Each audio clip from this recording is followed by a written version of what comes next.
உன் இருதயத்தை எனக்கு தா. என் மகனே, உன் இருதயத்தை எனக்கு தா. உன் கண்கள் என் வழிகளை நோக்குவதாக.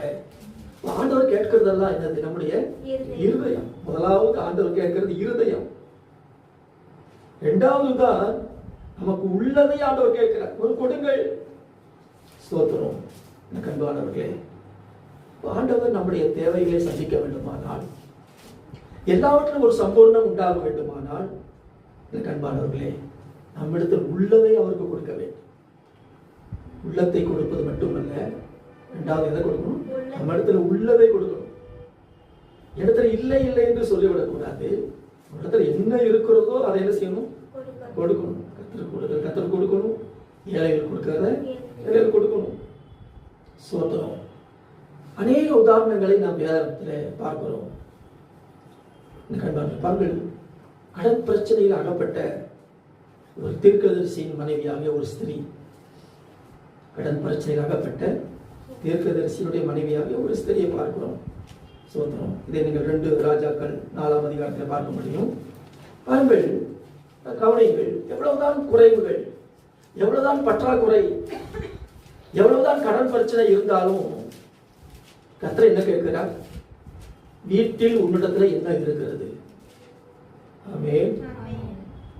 அந்த தீர்க்கதரிசி மனைவியாக இந்த ஸ்திரீக்கு ஏற்கனவே கடன் பிரச்சனை. ஆனால் கர்த்தர் அங்கே எலிசா மூலமா கேட்கிறார், வீட்டில் உன்னிடத்தில் என்ன இருக்கிறது சொல். கவனிங்க, என்ன ஆண்டவரே, நான் தான் கடன் பிரச்சனை இருக்கிறேன், இன்னும் என்னிடத்துல என்ன இருக்குன்னு கேட்குறீங்களே. இதுதான் பிரமாணம், தேவன் வைத்திருக்கிற பிரமாணம். உன்னிடத்துல என்ன இருக்கிறது? உன்னிடத்தில் என்ன இருக்கிறது? சோதம். அவன் நியாயமா என்ன சொல்லணும்? ஒரு குடம் என்ன இருக்கிறதுன்னு சொல்லணும். ஆனா அவன் என்ன சொல்கிறா பாருங்க. சோதனம். 2 ராஜாக்கள் 4ஆம் அதிகாரம் 2வது வசனத்தை வாசிங்க.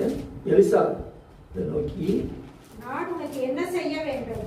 வீட்டில் உன்னிடத்தில் என்ன இருக்கிறது சொல் என்றான். அதற்கு அவள், ஒரு குடம் எண்ணெய் அல்லாமல் உமது அடியாளுடைய வீட்டில் வேறொன்றும் இல்லை.